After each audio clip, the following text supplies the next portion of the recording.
We're coming at an incredibly significant time. And I think when you look at what we're going to talk about tonight, I think you'll be saying to yourself, I expect the Lord's going to come in a very, very short time. The evidence is very substantial. But first of all, let's look at what we've just read. Remember what we've just read. Look at verse 1 again. But at the times and seasons, brethren, you have no need that I write unto you, for you know perfectly what that's going to be, how long that's going to be, and such like. But let's have a look at those words. You see, the word there, times, is the Greek word chronos, from which we get chronology. We know the dates. You know, we knew exactly the date of the Six-Day War. We knew exactly the date Russia would move into the Middle East or begin its move, because we've had those dates given to us. Brethren have printed that material for us. We can see it all. But as well as that, we know the seasons. Hey, this is a period when it's wetter, because it's this season, isn't it? Okay? Summer is hotter, winter is colder. The qualities, the signs of those seasons we know. But then he goes on, he says, we know that perfectly, accurately, precisely, exactly. So this information is not something we should be dull on. We know it very, very exactly. And if we do, that should have an impact upon us, as verse 6 says to us, therefore let us not sleep as do others sleep, but watch, and let it affect the way we walk. Be sober in what we do. So there we are. We ought to be the watchman on the wall. We ought to be crying out, it's coming, it's coming. Now, remember also Christ's last words to us. Remember those words that he spoke? Look at the next verse, first of all, verse 16. And he gathered them together into a place called, in the Hebrew tongue, Armageddon. So just before Armageddon, what about the believers? Behold, I come as a thief. Now, does everybody expect it? Is all the ecclesia alert? If they are, they'll be here. I come as a thief. Blessed is he that watcheth, that's you, and keepeth his garments. That's what we must all do. Now we keep our garments, and then we keep our covering that we've got through baptism, through association with the Lord Jesus Christ. Now, there is the exhortation Christ has given us. But now we want to look particularly at the signs. Now, I'm not going to do anything particular as far as the quotes are concerned. Come with me to Ezekiel chapter 38. And we're going to stick to that. I'd like you to have that open in front of you all the time tonight.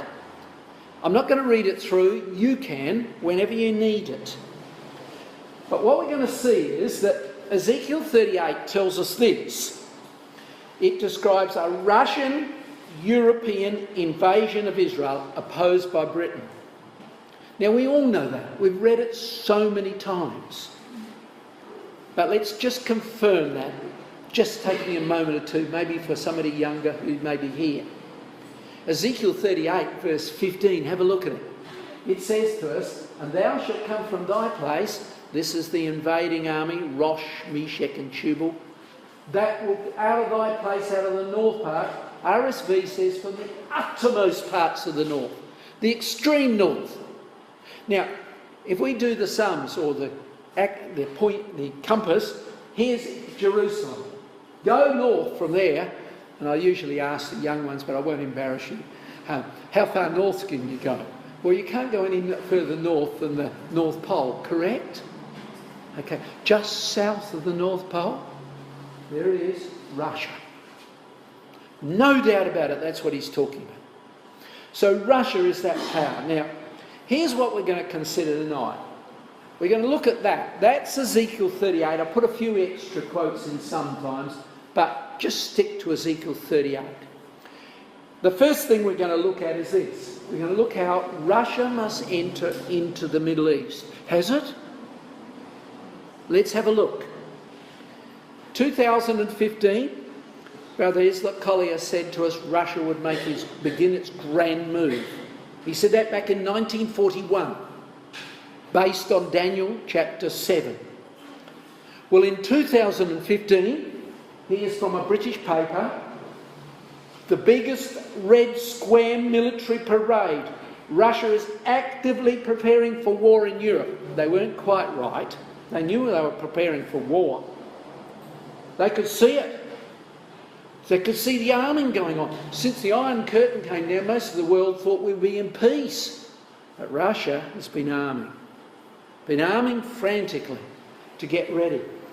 And so, that same year, just a few months later, she moved into the Middle East with the biggest military intervention outside of the Soviet Union for almost 30 years. Huge. There it was. They entered into the Middle East. Now, what has been the consequence of that? We did this last year, we came. We'll look a little bit of some of the things we've got to overlap a minute. But you see, there was the Middle East. They went into the territory of Syria. They went into that area there, and refugees began to be driven out. Look at the number that left. 4 million of them. Ask yourself how many people are there in Fiji, and multiply it up to see how many you have to get the number of people that fled. And when they fled down to Jordan, where do they put them? Jordan's a barren country. It's mainly desert. This is what it was like. Camp after camp like that. Would you like to live there? These are tents. And that's where they were being put up. What could they do with them? Others fled across to Europe. Now, we looked at this picture last year. There it is, queuing up to leave. Desperate to get out of the fighting that's going on in Syria. Look at them. Some of them look like they got pushed over the other side and had to be pulled back in, or swimming. But they went out there to Turkey to get across into Europe. And many of those that went across there, the NATO chief said they are terrorists. They're carrying weapons. They're going into Europe to terrorise Europe. And indeed that was so. They moved in huge numbers. There they are pouring into Europe. Here's some of the countries they came from. And here's the numbers. I'm sorry, but I haven't updated it since 2016. But be that as may, they came in there and terrorism took place. Look at France, that's where it began, in the middle of Paris. 130 killed in one terrorist act. Wasn't it? Shocking. But was that the way? Did they nip it in the bud? Did they stop it? No, look. Grew and grew. France has got the largest army in Europe. But over half of them are on the streets now as policemen. They can't defend the country from Russia. They're too preoccupied defending it from the terrorists within. And now, that spread to Britain, didn't it, last year? Look at it. Here's flowers for the 22 that were killed up in Manchester. Look at that lovely girl killed, along with many others. I've got a picture I didn't put up there, but picture of trains going along and the people inside the train. And nowadays, in Britain, there's soldiers going along with their machine guns, their automatic weapons, looking at the passengers to check them off. It's frightening. So coming back to that area, into that area has been moving now more and more equipment into the Russian area, into those ports. They've been building up their access into Syria. So they're pouring equipment in. If you go onto the web, you can find a site that shows you all the ships going past Turkey along the Bosporus. And many of them are Russian ships coming into this area, many of them, into the ports. And the headlines, Russia is getting serious. Russia builds a permanent naval base on the coast of Syria. That wasn't so last year. Here's some of the bases. Look at them, weapons, ships, wharfs. Here's another one. Getting the equipment coming in from Russia. Now, I'm not sure all of that's come from Russia, but that indeed is what's happening. But it hasn't stopped there. Go back a little over a month, look at the date. Russia began building a military base 85 kilometres from Israel. Did you ever expect to see a military base of Russia on the borders of Israel before Christ came? We're being given cute signs to be ready. We need to be very, very serious about the truth. There it is, 85 kilometres. Began only a couple of weeks ago. And as well as that, now Russia has posted 800 troops, initial number, along the borders of Israel. 800 troops, 5 kilometres from the border of Israel. From the top of the Sea of Galilee right up to Golan.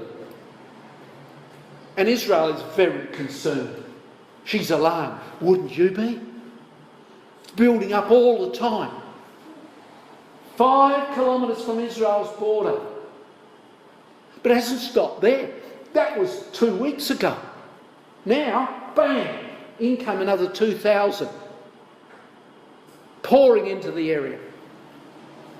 They fly in mercenaries. In other words, these are people who have lost their jobs up in Russia, and they've formed a group of them who are being paid to come down there as mercenaries. Now in Russia, most people get trained after they leave high school going into the army. Then they get a job. Now they pull them out and they'll say, we'll pay you, you can go down there as a mercenary. You want to be fed? Well, that's what you've got to do. Move into the Middle East. And they're building the numbers up. Yes, under the Russian flag. Right at the borders of Israel. Now, did you expect to see that? It's absolutely staggering. How long have we got? That's the issue. Now, I might put another PowerPoint in to highlight something that I really want. I'm coming back to this again and again. Major threats to world peace. We're going to look at them. The first one, Russia on the borders of Israel. We know what that means.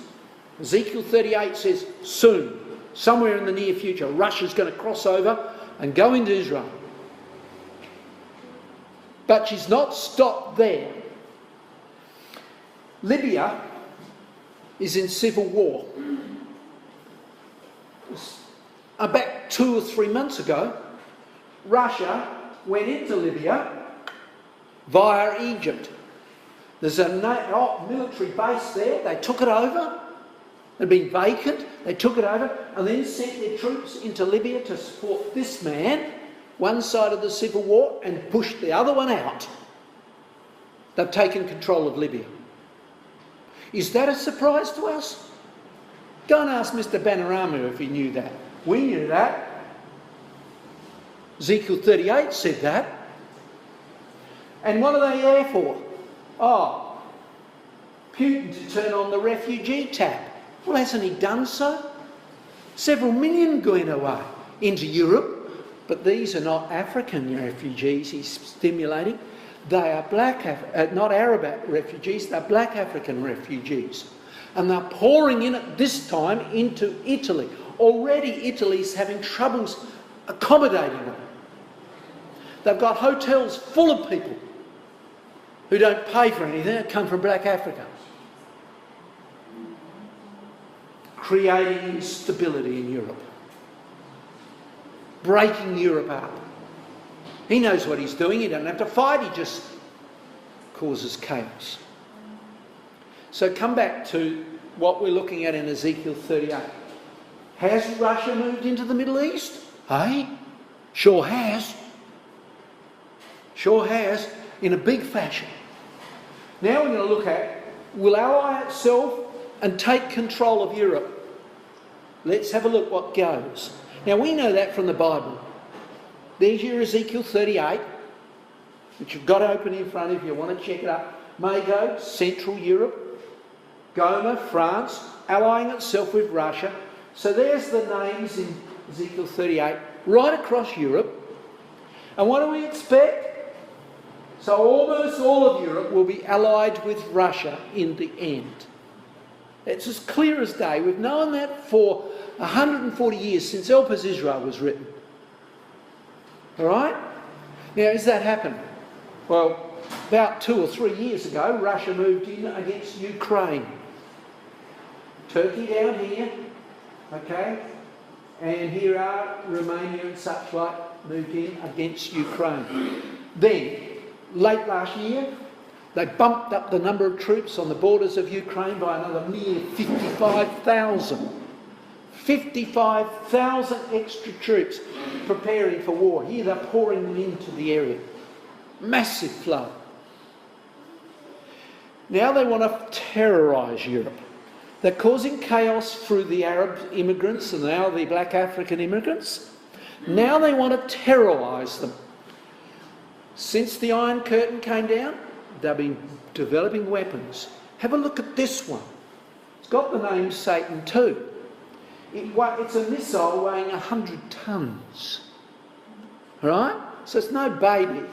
And on it it's got 4 weapons. 4 nuclear hydrogen bombs.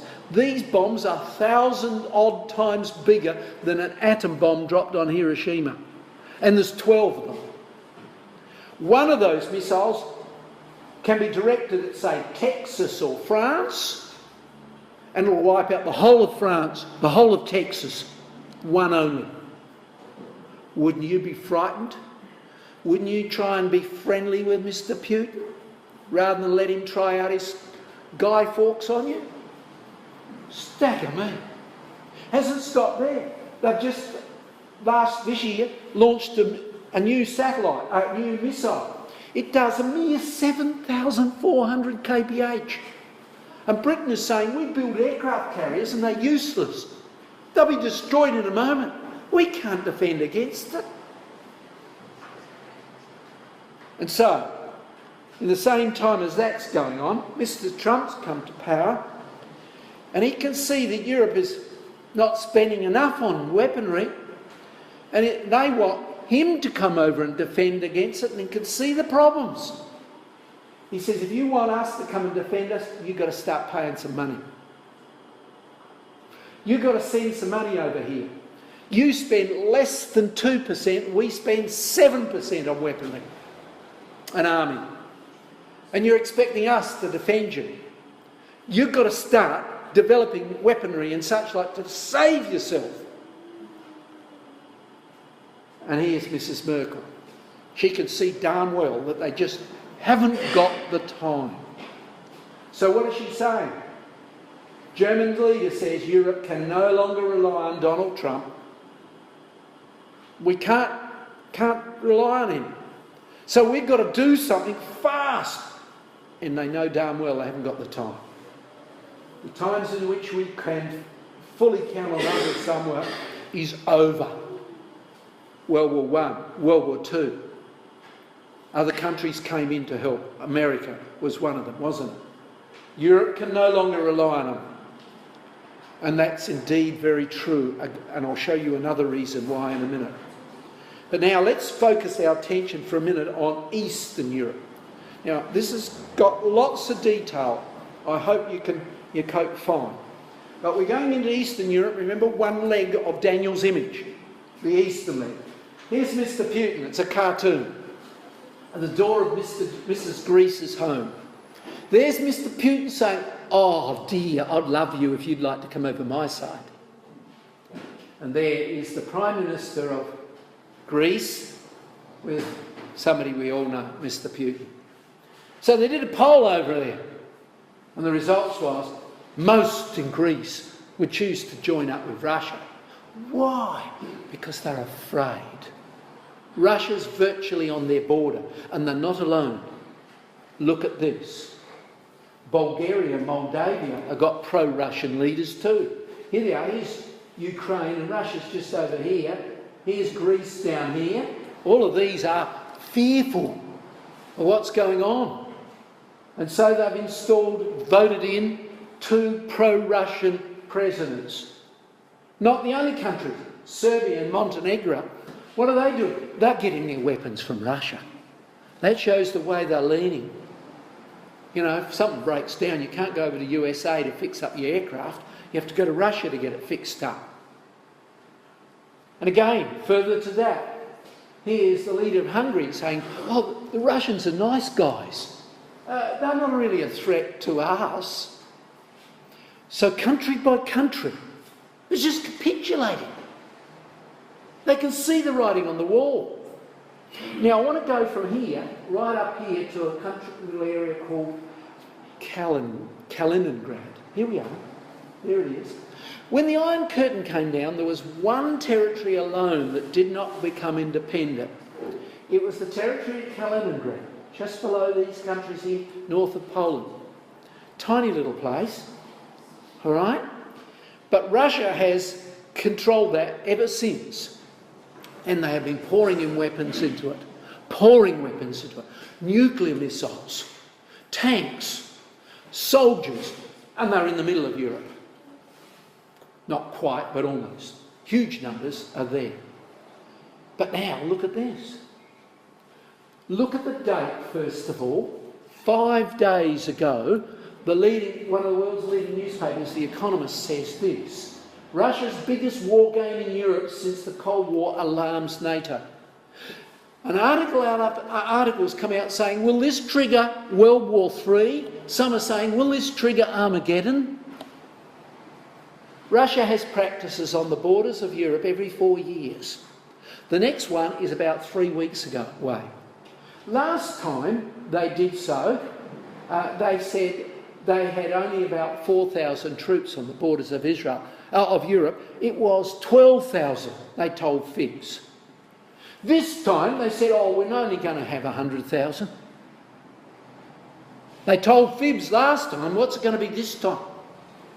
And they've requested or got ordered in Belarus, where they're going to go, which is an ally of Russia, 4,000 railway carriages already to take the soldiers across and the weapons across. Just think of it. Look at the date. We're right at the edge of something. And they are fearfully worried. The biggest war manoeuvres in Europe since the end of the Cold War, right on the borders of Europe. Has Europe got that number of soldiers necessary? I don't think so. And here we are. Here's the leader of Lithuania. Russia is a threat to us. To all of Europe, can't you see? That's what she was saying. And now come back to our list of really major events. Russia is placing huge numbers of troops in Belarus, which many fear may lead to World War III. Paper after paper are saying that. You know, look, go back a little bit. Go back a couple of months. Here we are. Estonia, Latvia and Lithuania were very worried because of Russia on their borders. They went to America. America said, yeah, we'll put some soldiers in your countries. They put about 1,000 in each. What for, did they say? Well, they can hold the airports long enough for us to land in equipment. How long will it take you to get the equipment in? They said in 48 hours we'll be landing in there. The leader of Estonia said, we trade with Russia. There's a highway between us and Russia. They'll be in our capital city and all fall in 4 hours, not 48 hours. 4 hours, it's all over. And since that time, they've come out with these maps. So the West has got troops in there, those sort of numbers. And they're saying 10,000 star, we don't know how many, but more than that, along the borders of Estonia, Latvia, Lithuania, the Baltic states. So they then asked the NATO boss, how long would it take to get those states, Estonia, Latvia, Lithuania and Poland? How long before they'd fall? So the US commander was asked that question. He looked at the number of American troops that were there and everything. He said, max 60 hours. All over. 60 hours and it's gone. All right? And yes, so Britain moved in a few more troops, 120. That'll help you. America pulled in a few more troops, 1,100, that'll help you. It's just numbers. What are they trying to do?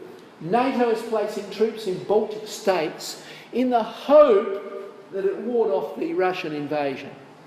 That Russia would think, oh, I don't want to go killing Americans and British and things like that.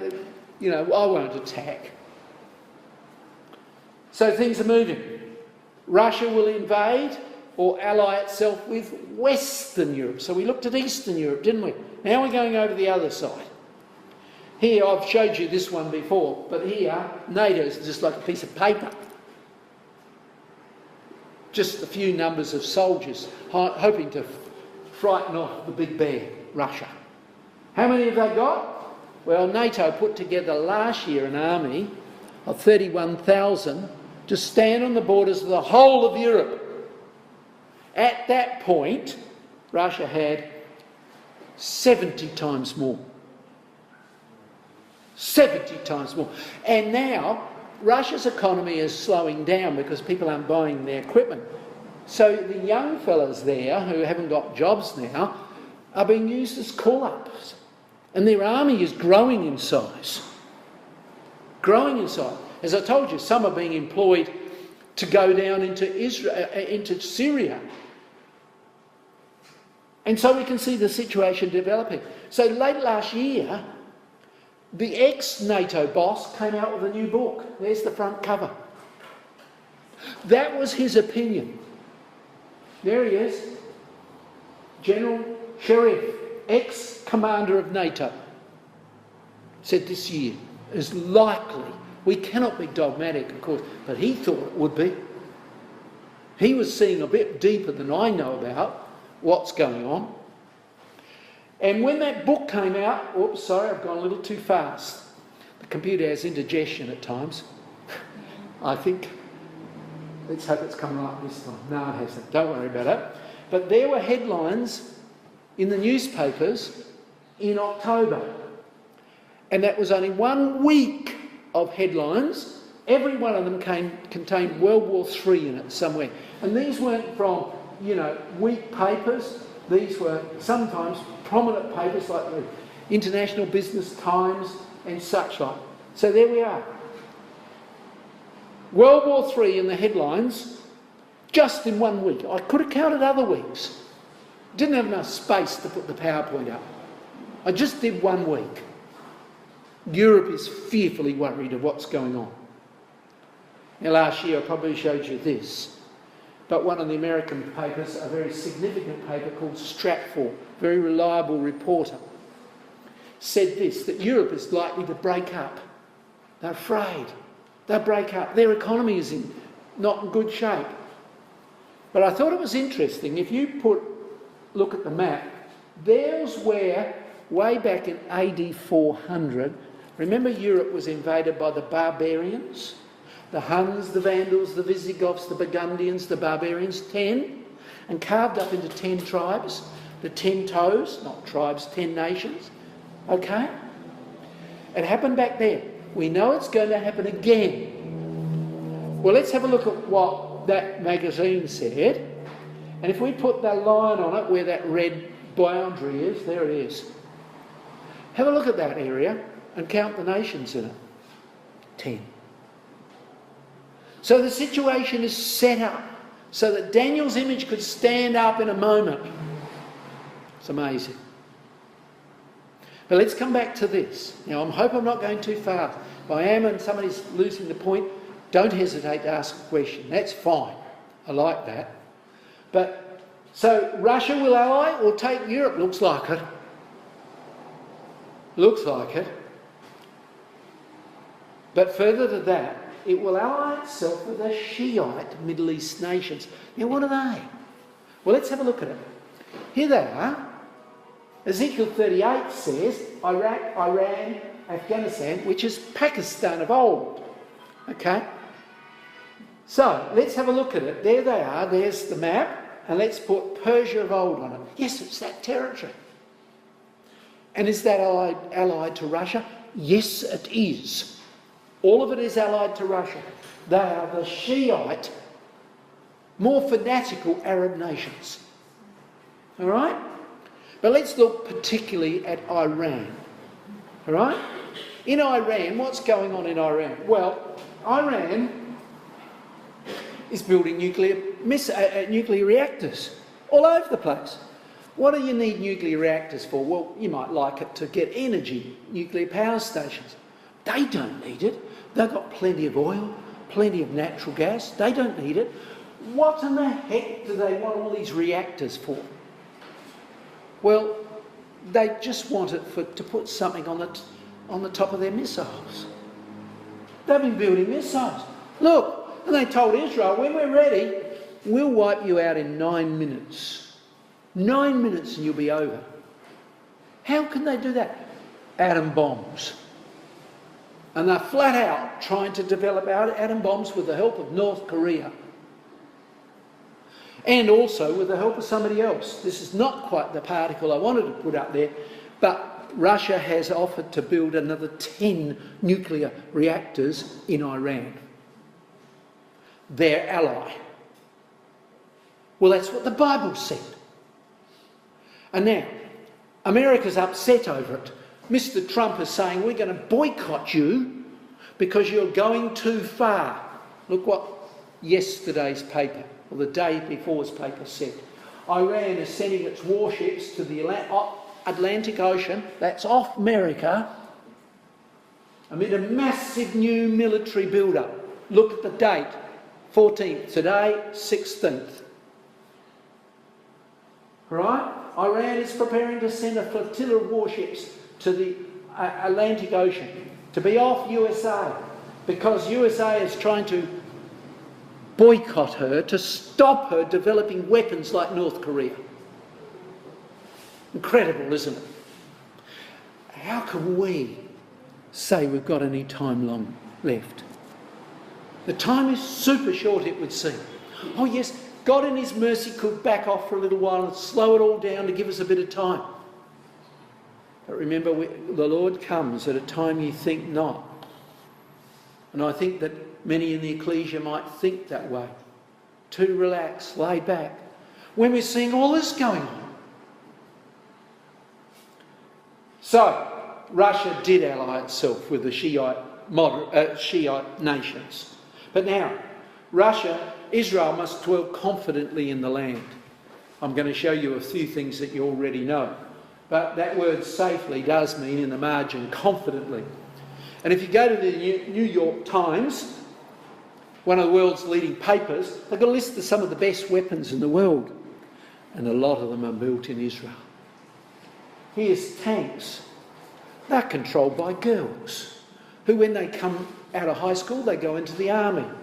What do they do when they go into the army? They walk out of their house in their uniform and go to a big halls out through Tel Aviv. And they're put in front of computers. And they play computer games. No, not computer games. They control tanks. And military naval vessels. Like they've got a naval vessel that goes up the Persian Gulf that does 70 kph. Nobody's on board. Because in rough waters, their stomach would be damaged at 70 kph. But these girls are controlling them and they can fire cruise missiles. High-tech stuff. They're running drones, that's as big as a Boeing, and can fly right across Iran and be over the top for several days. Amazing. Amazing stuff. Satellites and such like. Their new missile, I jokingly say it doesn't miss. You know why? It's called David's Sling. Could David's Sling miss? Anyhow, I just like that name. All right. The Bible says to us in Ezekiel 38, they must be in the midst of the land. The word midst is translated lofty point, high point, navel, the middle of the land. That's the West Bank. Is that happening? Well, have a look at the size of the settlements in the West Bank as time goes by. They're shrinking. Israel is sending people in there. They've got huge numbers of Jews coming into the country. Where do they put them? You know, they don't want to use the farmland up. And much of the mountain country's pretty well useless. So they're building little shacks up there like this. I joke. But that's what they're building, to put people up in. It's amazing. So, Israel is dwelling confidently. Let's move on. Russia forms a religious alliance. Does Ezekiel 38 say that? Will you look? Here's a bit of Ezekiel 38. The key word of Ezekiel 38 is this one. It's the Hebrew word kahal. It's used 6 times in Ezekiel 38. All right? Very, very important word. Used verse 4, verse 7, verse 13, verse 15. Sometimes twice in that same verse. Sometimes the noun is used, sometimes the verb is used. But they are cognate words. Verse 4, 7, 13 and 15. But what does it mean? There it is again. There's those words. The Hebrew word kahal is used often for a religious assembly. It's often translated in some Bibles, a synagogue. In the Septuagint, it's rendered on occasions church. It's a religious assembly of nations. And is Russia assembling nations together? Too right. Last year. There is the leader, there's the Pope, who signed a deal with the leader of the Russian Orthodox Church in Cuba. So the Russian Orthodox Church now has to some degree come under the control of the papacy. Are we surprised? Of course not.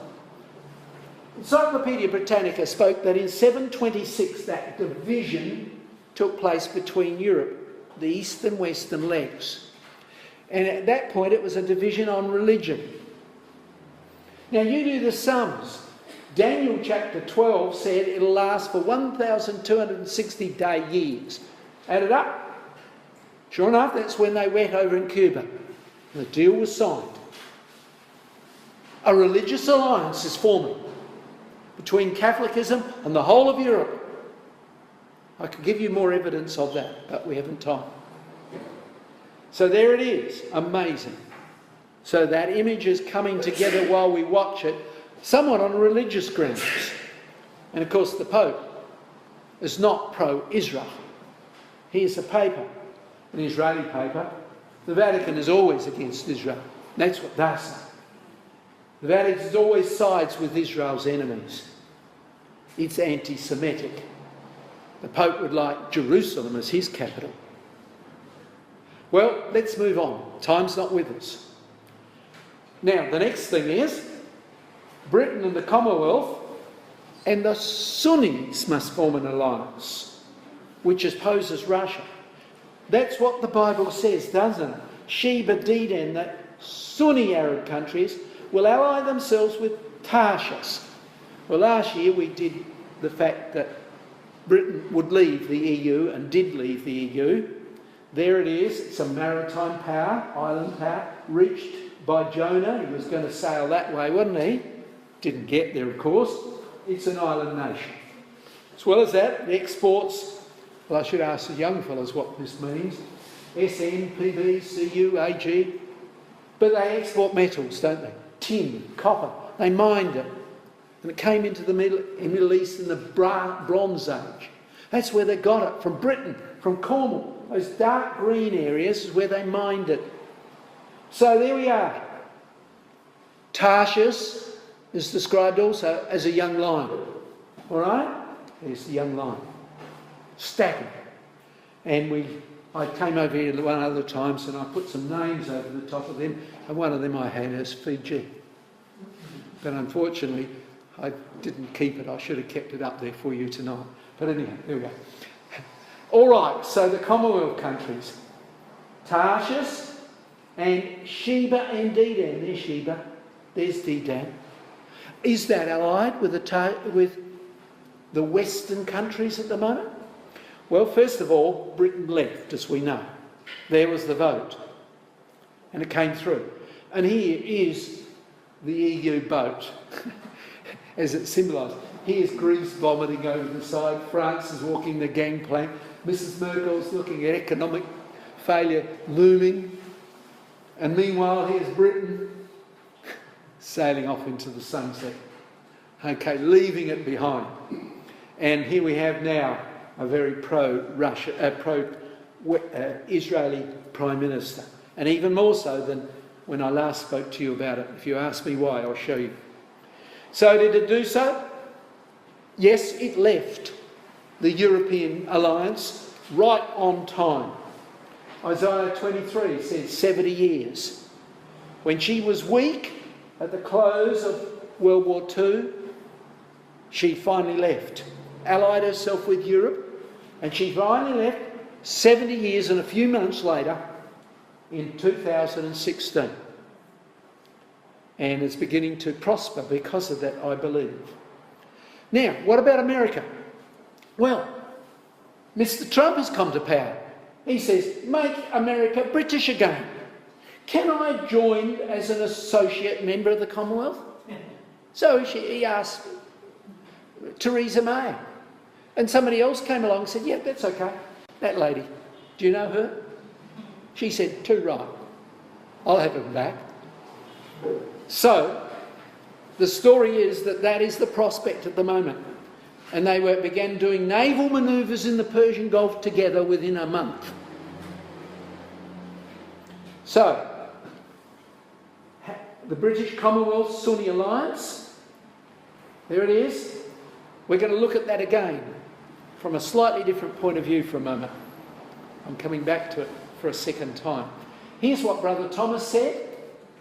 We haven't time to look at it in any detail, but he said the Middle Eastern area between the Euphrates and the Persian Gulf and the Red Sea, that area down there, he said will be oppressed by two powers. One, Edom, Moab and Ammon. Jordan, Saudi Arabia, that area. And the other one, Assyrian.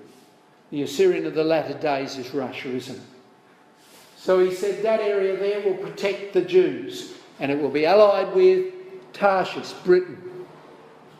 Well, is that happening? Well, look, just have a look at this. Just look at this. Only a few months ago, the Hezbollah rushed 1,000 troops to the South Syrian border. And they were armaments came across for them from Iran. Boom.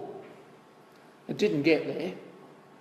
Nobody knows, nobody will admit to having done so, but planes came in and blew it up. The Russians couldn't see it on their radar, but some people in the convoy said they had stars on their wings. So we'll work that out. Leave that one for yourself to work out who that was. But when that happened, to stop any further movement taking place, America, Britain, moved with Jordan from here up to here and established a base in Iraq to stop further movement across that area. And then when Mr. Trump came to power, number one journey, the first place he went to, see the Saudis, the area of Sheba and Dedan. Went over to see them. And they signed a deal. America will supply this area, Sheba and Dedan, with $110 billion of weaponry. Are they going to be allied together? Certainly. And not only that, he said to them, if you want to defend yourself against Iran, the only power that will really give you some help in the Middle East is Israel. Start talking to them. And they have been. They have been. So there he is. And so this area here, as we said before, or here we are again, allying itself with the Tarshian countries and showing itself somewhat pro-Israel. So here's a little bit before. Mrs. Theresa May over talking to the Saudis. What about establishing a base, a British base, a permanent British base in Bahrain? Exactly where you would expect it. So that you can get her ships in. And here they're coming. US, UK, Australian, French ships going in there. Into that area of the Persian Gulf, working together. France shouldn't be there, but time will permit. It will change. So here was Trump. He went over to see this gentleman, the leader of Saudi, and 17 other rulers in the Middle East, and talked to them. You can go on the web and see his speech. He spoke for an hour to them all, really fluently, telling them what they should be doing and how they should handle things in regard to Iran and Israel and things like that. And they've been listening. And then he flew. This is not normal. He got in his plane and flew from there straight into Israel. That's not allowed. He flew over Arab countries, flew straight into Israel. And then he went to the Wailing Wall. Okay? So things are moving at an incredible pace. So now, there we can see Britain, the Commonwealth and the Sunni nations are allied together and opposing the Russian, not yet European, alliance in the Middle East. Opposing it. We saw those troops moving into Syria. But now let's look at the last two. That gives to us the time clock. Well, not so much the time clock, but what remains to happen. Now, we expect, don't we? He shall enter into the glorious land, this is Russia, and many countries shall be overthrown. So into that area comes Russia. But into this area here must come the Tarshian power. But these shall escape out of Russia's hand, even Edom, Moab, and the chief of the children of Ammon. They're coming in there. Britain, Commonwealth countries. Fiji, no doubt. Fiji's already somewhat in there. Okay? So things are moving dramatically at the moment. But the critical question for us is when? How long have you got? And I believe, brethren and sisters, we need to be taking the truth. You know, if you think you took the truth seriously before, you need to be utterly serious now. Okay, it could all back off. And we could be given time. But we need to be taking things very, very seriously. Now, just before I go further on these PowerPoints for a minute, that's part of the reason I've done Hezekiah as a series with you. Because Hezekiah instituted a reformation when the ancient Russian power, the Syrian power, was on the borders of Judah. And he instituted a reformation that saved the nation. It's got lessons for us, critical lessons for us, at this moment when there is no time left, it would seem. So let's remind ourselves. That's what the military leaders are saying. This is what the scientists are saying. They've got a doomsday clock. And that was printed, and that's where they said we were, 2.5 minutes away. But now they say it's 30 seconds because they came out with that big missile. That Satan II missile. They've shifted the clock, they reckon, to about 2 seconds before 12 o'clock. So the time is super short. But also we have other news. There's the dates relate to Israel. The first date is when the first Zionist conference was established in Basel, Switzerland. Balfour Declaration. Britain said the Jews can return to the land. UN voted in the State of Israel. The Six-Day War. Let's do the sums. Noah was told, from when I begin to work, it'll be 120 years and judgment will come. And the flood came. Add 120 years to that, look. Balfour Declaration, we know what a jubilee is. Add 2 jubilees, 2 50-year periods. Okay? Take the voting in the State of Israel. Jesus said the generation that sees that will see the coming of my coming. What's a generation? Psalm 90 verse 10 says 70 years and 10. I need say no more. And the Six-Day War, add a jubilee to it. What does that mean? I don't know. I cannot be dogmatic. All I can say is the times look right and the signs look right. Isn't that what the Apostle Paul said to the Thessalonians, which we read? Sure looks that way. So look what Brother Thomas said 168 years ago. The future movements of Russia are notable signs of the times. The end of all things as present constitute will be at hand when it moves. Russia's in Israel, or on the borders of Israel. Russia is building troops up frantically on the borders of Europe. How long have we got? We don't know. But look at this. Jesus himself said, "And there shall be upon the earth a distress of nations with perplexity. No way out." Men's hearts failing them for fear. Is that happening now? Is that happening now? Look what he went on to say. When those things begin to happen, lift up your heads, for your redemption draweth nigh. Has it begun? Look back at this. Threats to the world peace. And the last one we're looking at, North Korea. North Korea. Oh, Americans are breathing a sigh of relief the last 2 days because the North Koreans said, well, wait a little while and see what they're going to do. Here's what came up.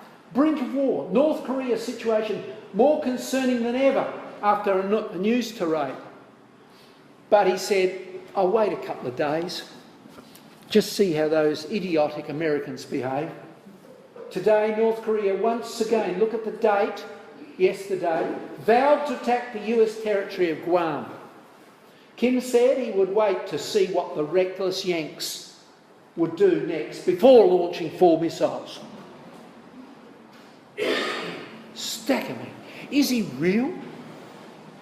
Well, they got the missiles. Have they got the nuclear warheads? It looks like they might have. It's frightening to see what's going on. But it's not for us. It's thrilling. It's exciting. But it's a cause for us to be utterly motivated in the truth. Not fooling around and procrastinating. We're always at the meeting. We're always doing daily readings. We're always focused on the things that are right and true. We don't fritter away our time. We haven't got it. So come back to where we began. Is Armageddon on the way? Great battle. The spirits go forth to the kings of the earth, to the whole world, to gather them to the battle of the great day of God Almighty. Are they gathering for it? Looks that way. And he says, I come as a thief. Blessed is he, that's you, who watcheth and keepeth his or her garments, lest they walk naked and they see their shame. Let's be ready and prepared and utterly diligent in the Word of God, not half-hearted in anything. Then we'll be part of that wonderful host that in the kingdom age will see the earth filled with the glory of the Lord. We have a wonderful prospect before us, but be serious about the truth, brethren and sisters. Love the things of God with all your heart and be diligent in our walk toward the kingdom. We don't know how long we got, but it does look very short. Thank you.